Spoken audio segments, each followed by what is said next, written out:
கொடைக்கானல் ஓய்வு முடிந்தது. ஸ்டாலின் மேஜையில உளவுத்துறை ரிப்போர்ட். ரெடியானது புதிய அமைச்சரவை லிஸ்ட். இது பற்றி ஜெம் தொலைக்காட்சி வழங்கும் சிறப்பு செய்தி தொகுப்பை தற்பொழுது பார்க்கலாம்.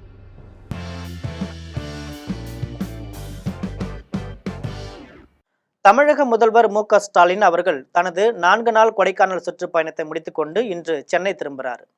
தேர்தல் பரபரப்புகளுக்கு மத்தியில மேற்கொள்ளப்பட்ட இந்த சிறு ஓய்வு முதல்வருக்கு பெரும் புத்துணர்ச்சியை அளித்துள்ளதாக அறிவாலய வட்டாரங்கள் தெரிவிக்கிறது.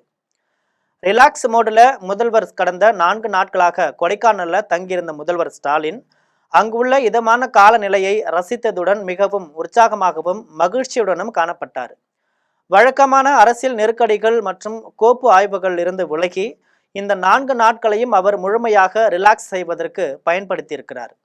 தன்னை சந்தித்த அமைச்சர்களிடம் பேசுகையில இந்த விடுமுறை தனக்கு மிகுந்த மன நிறைவை தந்துள்ளதாகவும் உடல் ரீதியாகவும் மன ரீதியாகவும் தன்னை புதுப்பித்துக் கொண்டதாகவும் அவர் நெகிழ்ச்சியுடன் பகிர்ந்துகிறார். டெல்லி சோர்ஸுகள் தந்த நற்செய்தி.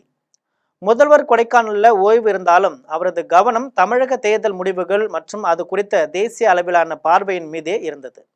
குறிப்பாக தமிழக தேர்தல் முடிவுகள் எப்படி இருக்கும் என்பது குறித்து மத்திய அரசு மற்றும் டெல்லி வட்டாரங்கள் என்ன கணக்கு போடுகின்றன என்பதை தனது பிரத்யேக சோர்ஸுகள் மூலமாக அவர் கேட்டறிந்திருக்கிறார். அப்போது அவருக்கு கிடைத்த தகவல்கள் மிகுந்த நம்பிக்கையை அளிப்பதாக இருக்கு. தமிழகத்துல மீண்டும் திமுக ஆட்சியே அமையும் என்றும் ஆட்சி அமைப்பதற்கு தேவையான பெரும்பான்மை இடங்களை திமுக கூட்டணி தாராளமாக பெறும் என்று டெல்லி வட்டாரங்கள் கணிச்சிருக்கு.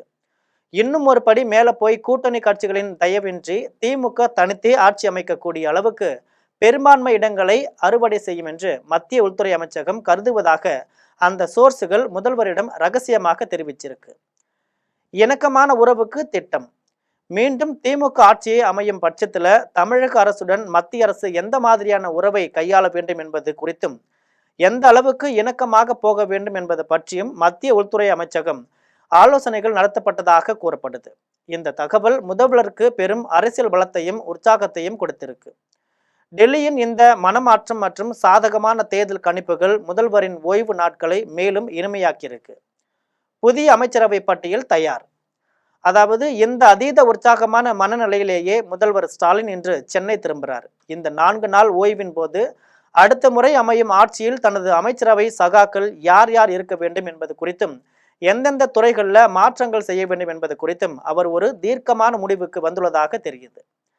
திமுக மேலிட வட்டாரங்களில் கசிந்துள்ள தகவல்களின்படி தனது புதிய கேபினெட் சகாக்களின் பட்டியலை முதல்வர் ஸ்டாலின் ஏற்கனவே இறுதி செய்து கையில் வச்சிருக்கிறார். உள்ளூர் நிலவரங்களை ஆய்வு செய்து ஒரு வலுவான அமைச்சரவை பட்டியலுடன் அவர் சென்னை திரும்புவது திமுக நிர்வாகிகள் மத்தியில பெரும் எதிர்பார்ப்பை கிளப்பியிருக்கு.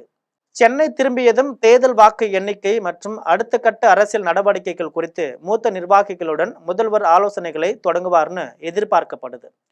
மொத்தத்துல கொடைக்கானல் பயணம் முதல்வருக்கு வெறும் ஓய்வாக மட்டுமில்லாம அடுத்த 5 ஆண்டு கால ஆட்சிக்கான ஒரு தெளிவான வரைபடத்தை உருவாக்கும் களமாகவும் அமைந்திருக்கு. இது போன்ற செய்திகளை தெரிந்து கொள்ள தொடர்ந்து ஜெம் தொலைக்காட்சியுடன் இணைந்திருங்கள். நன்றி, வணக்கம்.